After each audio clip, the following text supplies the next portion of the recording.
It is the Mountaineers Now postgame show presented by Country Roads Air Duct Cleaning. Take me home to comfort. That is Christopher Hall live from the WVU Coliseum. I'm Schuyler Callihan.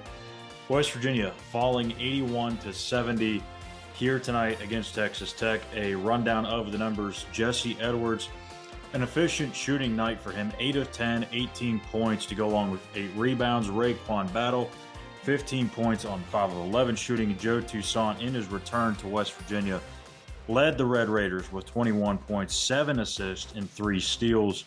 And really, this one, at the beginning, Chris, Texas Tech wasn't knocking down shots. They were 1 of 12, I believe, from the field to begin the game. They were down 13-2.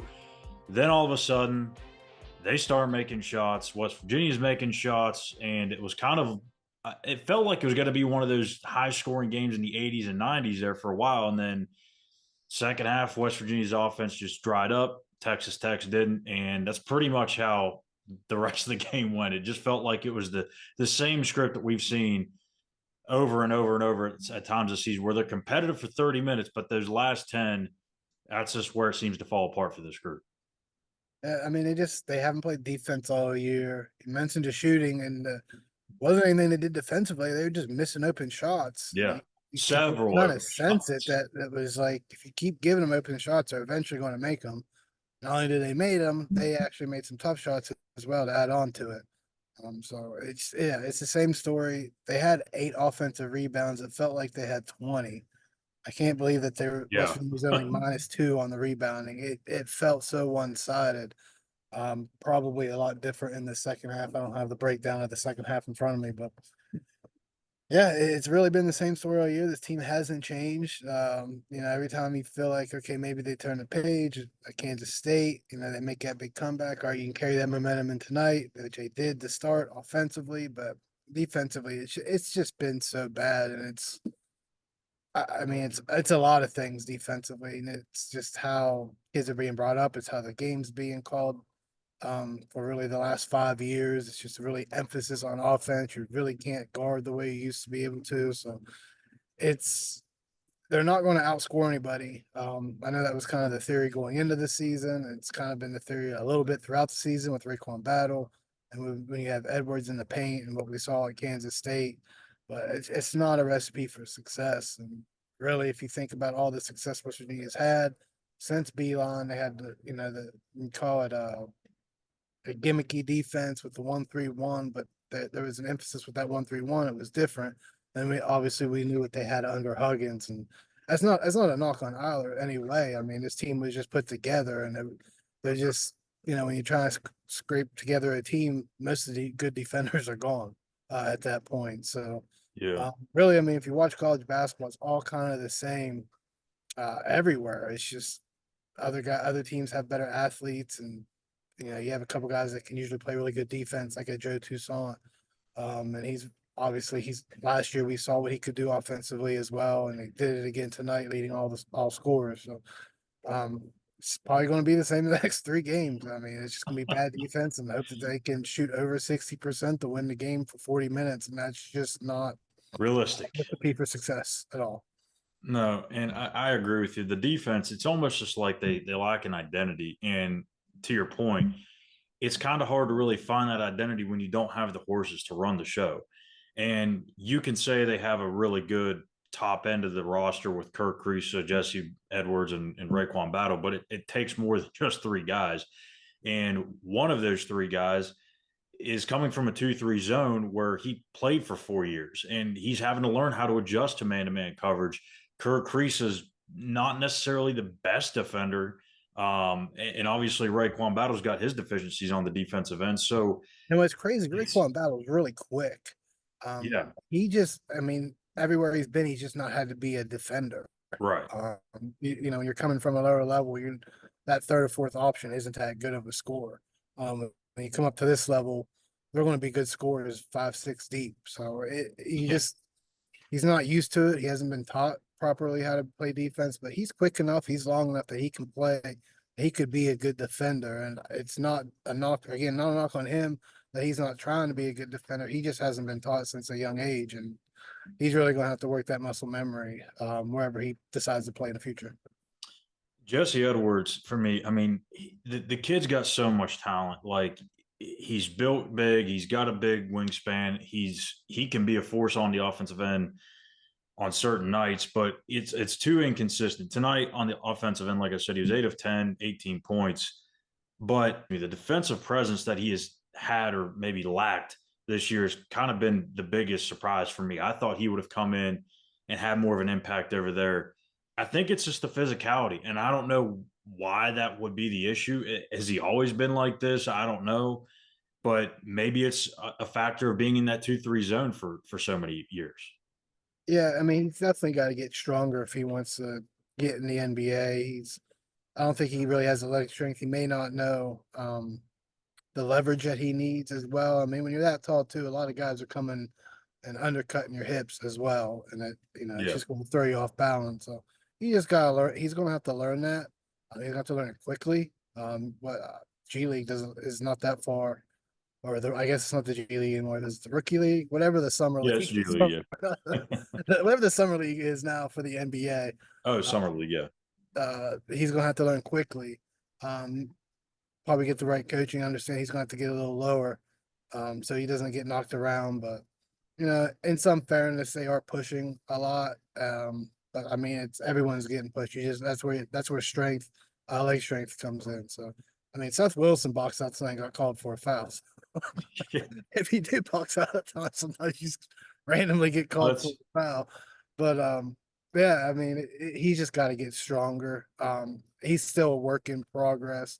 And it's in the ACC. Really, it's not a weak conference. That's still a pretty physical league at the top. So, not really sure why. Why? I mean, I understand they're really letting the Big 12 play. If you kind of look around the country, Big 12 they let the Big 12 play far more physically than anybody else.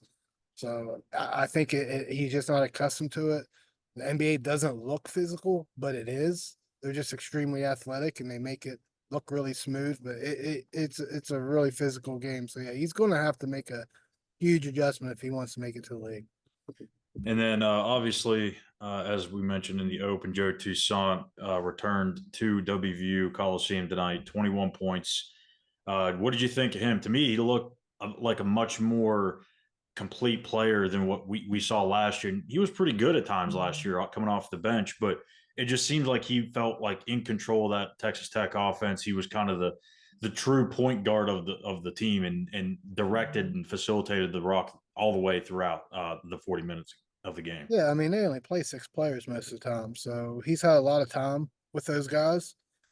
So this time of year, yeah, he's going to feel comfortable. He looked really good, like in shape wise, he looked really good. And I think I didn't realize. I think at one point he had 12 points when I looked up, and I was like, really? I was like, that's Joe Toussaint right He had there. Like, some tough shots too. he just scores quietly somehow that he just racks up all these points. But yeah, he looked good, and um, he played. I mean, I don't want to say he played exactly like he did last year. He's definitely gotten better. But yeah, I mean that's Joe Tucson right there. He's a dog out there, and he just quietly racks up point and goes about his business and collects wins. So West Virginia again falling tonight 81-70 to Texas Tech. They will wrap up the home portion of the regular season schedule on Wednesday when they host TCU. That game has been moved from 9 o'clock to 7 p.m. Thank you, God. Yes. We don't want to be doing this at 11:30 at I night. don't know So if God had anything to do with it. Thank you, Brett Yormark, for that. goodness gracious, that would have been rough. So I Which know was it's been a ridiculous to long do it on senior day, for a right. 1 o'clock weekday game. And they probably should have did senior day today since there was a lot of people at the Coliseum. But let the fans, show their love to these guys that came here and represented West Virginia. They played hard all season. But unfortunately, it's probably not going to be a lot of people here during the week. Yeah. Because let's face it, they've only won 9 games. A lot of people are going to try to bust tail or leave work early on a Wednesday, midweek for a basketball game when kids got spring break. If I'm not mistaken, no, spring break starts next week. Um, so yeah, I mean, for locally, people are probably getting their kids taking off time for spring break and other things throughout the year. So I doubt they're going to try to take a personal day To for come not watch them basketball pick on the teams. Horned Frogs. Probably should have planned that a little better, but kind of is what it is. Tradition, whatever, so on and so forth. Yeah. Look, it's been a long season. Like credit to Mountaineer fans, man. I'll tell you what, they came in Yeah. today. I don't the Top official five number in, was I believe, in attendance 11 this year. 11,313. Yeah. I'd say that's probably close, pretty accurate. Because it goes on ticket sales. But yeah, good crowd for a non-win team. Mountaineer fans showed up in Charlotte for the baseball game, for the baseball series last week.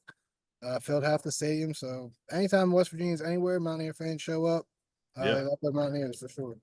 Yeah. I mean, top five, I believe, in Big 12 attendance for this year. And again, they haven't even hit And 10 what games there yet. was some guy out there in national media said that West Virginia need to get rid of seats or something, that the venue is too big. Just people have No, no idea. People have no idea what you're talking about. You no, have no, no, no, no. 11,000 people showing up for a non-win team, and we saw the years under Huggins when they were good. This place was full a lot, even during the weekday. 11,000 was the average for a weekday game. So Yeah.